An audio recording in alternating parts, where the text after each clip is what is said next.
Assalomu alaykum hammaga. Bugun qaynatma sho'rva qilganman.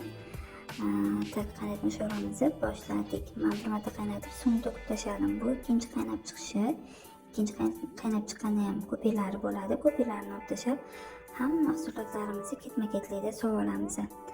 Birinchi bo'lib men sho'rvamizga tuz, murch, zira, kashnich urug'larini men maydalab soldim.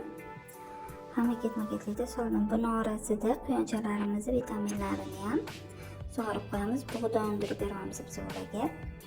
Suv sepib bug'doylarimizni mana unib qo'ygancha sal yana ungandan keyin beramiz.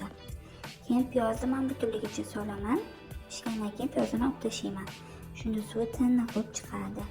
Ozgina qaynagandan keyin sabzi solib oldim.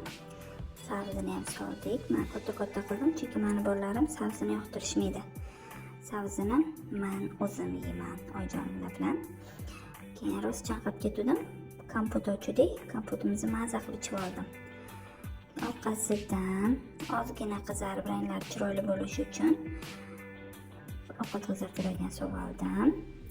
Boshqa mahsulotlarimizni ham ketma-ketlikda solamiz. Men muzlatilgan perslardan foydalandim.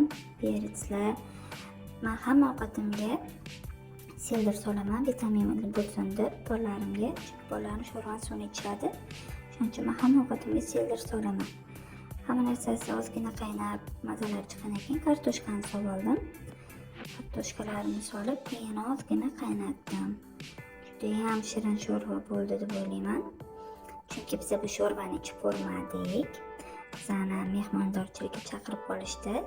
Biz mehmondorchilikka ketishimizga to'g'ri kelib qoldi. Sho'rvani bo'lsa ichib mazasini aytaman sizlarga keyingi video